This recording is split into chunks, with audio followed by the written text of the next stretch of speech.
এরম টাকিলা শর্টসের গ্লাসে কি দিয়েছে বলো তো, ওটাই ভাবছিলাম। বাই দ্য ওয়ে, হ্যালো, আমি কঙ্কনা। আজ এসেছিলাম একটা ফ্লোরাল থিম ক্যাফেতে। এইটা বেসিক্যালি পুরো পিঙ্ক থিম ক্যাফে ঠিক না, বাট এটা পুরো একটা floral cafe and it's very much unique and attractive. Welcome to cafe Florum. এখানের অ্যাম্বিয়েন্সটা নিয়ে জাস্ট কিছু বলার নেই। এখানের এই ওপরের লাইটিংগুলো অসাধারণ লাগছিল। এরম লাইটিং আমি এর আগে কোনো ক্যাফেতে আপাতত আমার চোখে পড়েনি। আর এখানের রিফ্লেকশনে যে মিররটা, ওগুলোও বেশ ইউনিক। আর এটা এই ক্যাফেটার সব থেকে ইউনিক একটা জিনিস, সেটা হচ্ছে ট্রি লাইট। অ্যান্ড তার সাথে সাথে এখানে হুক্কা স্ট্যান্ডগুলো কিন্তু খারাপ লাগছিল না। এখানের ফুড মেনুর তো প্রচুর বিভিন্ন রকমের আইটেম ছিল। মানে আমি এখানে প্রত্যেকটা আইটেম তো বলতে পারছি না, তোমরা প্লিজ একটু ভিডিওটা পজ করে দেখে নিও। কেন এখানে এত আইটেম ছিল, জাস্ট আমার মাথায় ঢুকছিল না।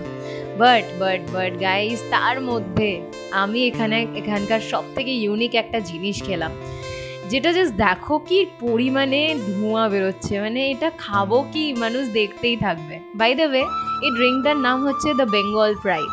দেখো কি ইউনিকভাবে ধোঁয়াটা, মানে এই নাইট্রোজেনটা এত সুন্দর দিয়েছে। অসাধারণ ধোঁয়াগুলো বেশ বেরোচ্ছিল ওখান থেকে। অ্যান্ড এখানে গ্লাসটাও বেশ ইউনিক দেখতে। এটা কিন্তু খেতে বেশ ইউনিক লাগতো ভাই, আমি নিজেও বুঝতে পারছি না যে এটা কী দিয়েছে। মানে অ্যাপেলের ফ্লেভার, অরেঞ্জ ফ্লেভার, বেশ একটা মিক্স টাইপ ফ্লেভার আসছে। এছাড়া এখানে নিয়েছিলাম সেকেন্ড ডিশ, সেটা হচ্ছে চিকেন আলা কিউব।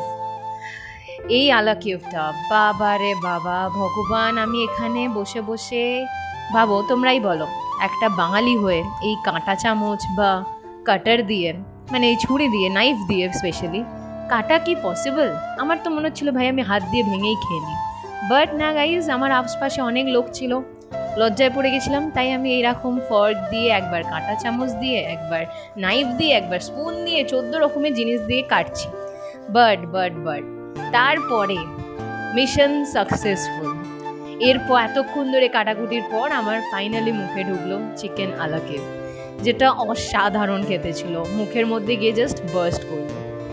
অ্যান্ড তার সাথে সাথে বাপের জন্মে এরকম ভেজিটেবল অত খাই না, বাট এই ব্রকলিটা কিন্তু খারাপ ছিল না খেতে, অসাধারণ লাগছে। এখানে থার্ড আইটেমে আমি নিয়েছিলাম হচ্ছে কোরিয়ান চিকেন। এখানকার এটাও কিন্তু একটা ফেমাস ডিশ। কি যে ভাবছিলাম আমি এই চিকেনগুলো দেখে, এটাই ভাবছিলাম যে আমি এই 3 পিস নিয়ে এতজনকে আমরা কি করে ডিভাইড করব। তো যাই হোক, লোকটা না সামলাতে পেরে চিকেনের এই ঠ্যাংটা তুলে টুকুস করে একটা পায়ের দিকে আমি কামড় বসিয়ে দিলাম। ট্যাঙ্গিনেস, সাওয়ারনেস, একটা মিক্স টাইপ ফ্লেভার ছিল, আর এটা অসাধারণ খেতে লাগলো। এখানে ফোর্থ আইটেমে নিয়েছিলাম হচ্ছে এখানকার ফেমাস 4-in-1 পিৎজা। এখানে বিভিন্ন রকমের, মানে এই যে এক একটা স্লাইস দেখছো, এক একটা স্লাইস কিন্তু এক একটা পিৎজার বেস, মানে এক একটা পিৎজার যেটা থাকে না ওইরকম। চিজ পুলটা দেখো ভাই, আলাদা লেভেলের চিজি একটা ফ্লেভার ছিল। আর টেস্ট হিসেবে যদি আমি বলি, অসাধারণ খেতে ছিল। আর ভাই এত গরম ছিল, আমার চশমাটা দেখো, চশমাটাও ভেপর হয়ে গেছে। এখানে last but not the least item, blueberry cheese cake. এত কিছু খাওয়ার পর একটু মিষ্টি মুখ না করলে হয়? আর চারিপাশে দেখো আমার সব বন্ধুরা ক্যামেরা নিয়ে যেন আমি কি করছি ভগবান। যাই হোক, এখানের খাবারটা, এই চিজ কেক থেকে শুরু করে পিৎজা থেকে প্রত্যেকটা আইটেম কিন্তু অসাধারণ লাগতো। এখানের এই জিনিসটা যে কি দিয়েছিল আমি ঠিক বুঝতে পারছিলাম না। তোমরা নিশ্চয়ই বুঝে গেছো কি দিয়েছি। আমি তো টাকিলা শর্ট ভেবে খেতে যাচ্ছিলাম, বাট না ভাই, এটা হচ্ছে ব্লুবেরি। অ্যান্ড এখানে আমি যত ঢালছি পড়ছে তো আর না। ফাইনালি পড়ার পর আমি জাস্ট একটুখানি ব্রেক করে জাস্ট ভেঙে, নিচের এই ক্রাঞ্চিনেস একটা ব্যাপার, মিডলে একটা চিজি ব্যাপার, ওপরে ব্লুবেরি, ওফ, জমে গেছিলো ব্যাপারটা। ফ্যান্টাস্টিক খেতে লাগলো।